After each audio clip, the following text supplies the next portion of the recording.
With Bill Gates, the entrepreneur, Microsoft co-founder, software developer, and philanthropist. Thanks for being here.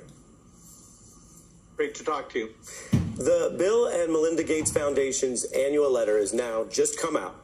You both write about how this pandemic, in your view, will be as defining as World War II. What are the key steps to take right now?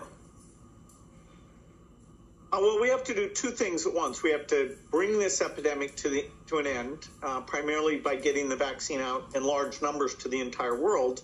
And we have to make sure that we're ready because there will be another pandemic. And there's so many lessons about how we weren't prepared, how we should have handled things differently. And, you know, when that's clearly in our mind, those investments need to be made.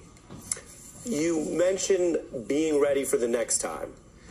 And you warned about this last time. Let's take a brief look at a 2015 warning you issued. If anything kills over 10 million people in the next few decades, it's most likely to be a highly infectious virus. If we start now, we can be ready for the next epidemic. How ready was the world for this, say on a scale of 1 to 10, and how about the U.S.?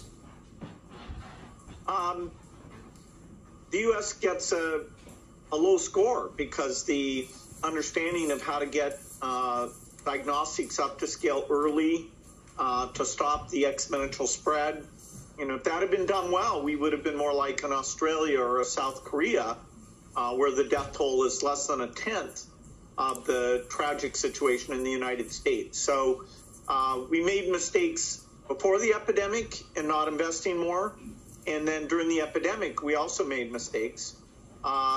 There's one category we did well, which was getting R&D money out to the vaccine companies. The U.S. was the biggest at that. And so at least, you know, in that one area where we set a model for the world. You're very specific in your work and the letter about what should come next. You talk about a global alert system, infectious disease first responders, and germ games. Walk us through what some of that looks like and whether you think international organizations and the Biden administration can do more on that now. Well, the great thing is that the tens of billions required for all that preparedness, it's the insurance policy that avoids you losing tens of trillions like we are globally right now. And so it's quite a bargain, even if you only look at what it can do